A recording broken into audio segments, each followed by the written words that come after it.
নমস্কার বন্ধুরা, আমি শ্রাবণী। আমি চলে এসেছি আরও একটি রেসিপি নিয়ে। চলো রেসিপিটি তাহলে একবার দেখে নিই।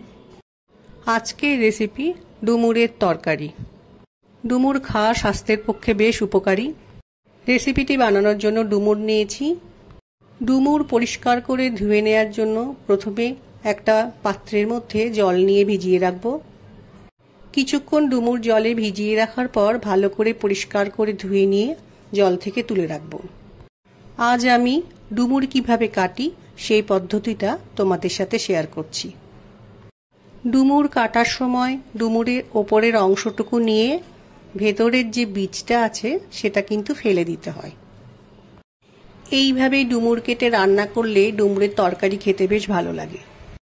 আমি এই একটা ডুমুর যেভাবে কাটলাম এইভাবে সমস্ত ডুমুর কেটে জলে ভিজিয়ে রাখবো। ডুমুর কেটে নেওয়ার পর ভালো করে ধুয়ে নিতে হবে, তাহলে ভেতরে বীজ থাকলে সেগুলো বেরিয়ে যাবে। এবার আমি জলের মধ্যে হলুদ দিয়ে ডুমুরটা একটু ভালো করে সেদ্ধ করে নেব। ডুমুর সেদ্ধ হয়ে গেলে জল থেকে তুলে একটা পাত্রের মধ্যে রেখে দেব। এবার ডুমুরের তরকারিটা রান্না করব। রান্নার প্রথমে গ্যাসে ননস্টিক প্যানে সর্ষের তেল দিয়ে নিচ্ছি। তেলটা গরম হয়ে গেলে আমি তেলের মধ্যে জিরে ফোড়ন দেব।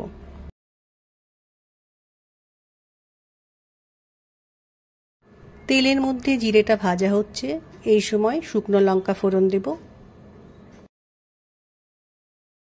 এরপর একটু হিং তেলের মধ্যে ফোড়নে দিলাম। একটা তেজপাতা তেলের মধ্যে দিয়ে দিলাম। এবার সমস্ত ফোড়ন একটু ভালো করে ভেজে নেব।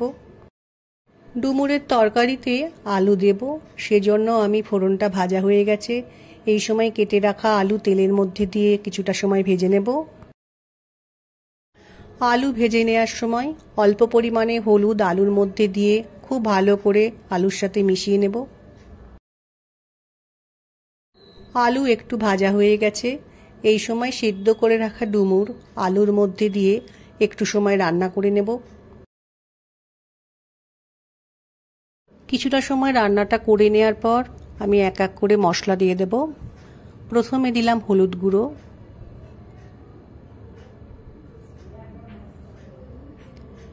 এরপর দিলাম পরিমাণ মতো নুন।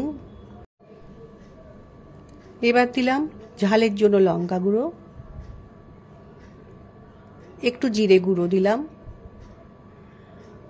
অল্প আদা বেটে রেখেছিলাম, বেটে রাখা আদাটাও দিয়ে দিলাম।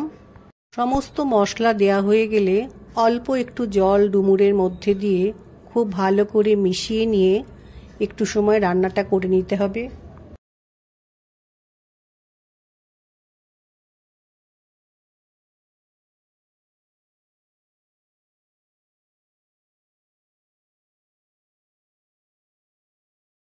মশলা দিয়ে খুব ভালো করে কষানো হয়ে গেছে। এই সময় আমি একটু গরম জল করে রেখেছি, গরম জলটা ডুমুরের মধ্যে দিয়ে খুব ভালো করে মিশিয়ে নেব।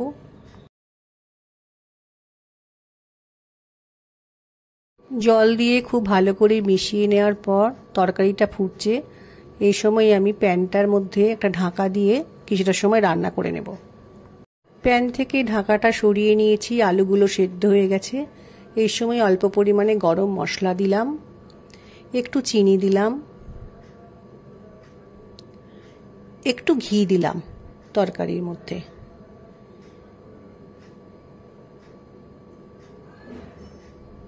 এবার একটু ধনেপাতা কুচি দিলাম। এরপর আমি তরকারির মধ্যে সব ভালো করে মিশিয়ে নেব।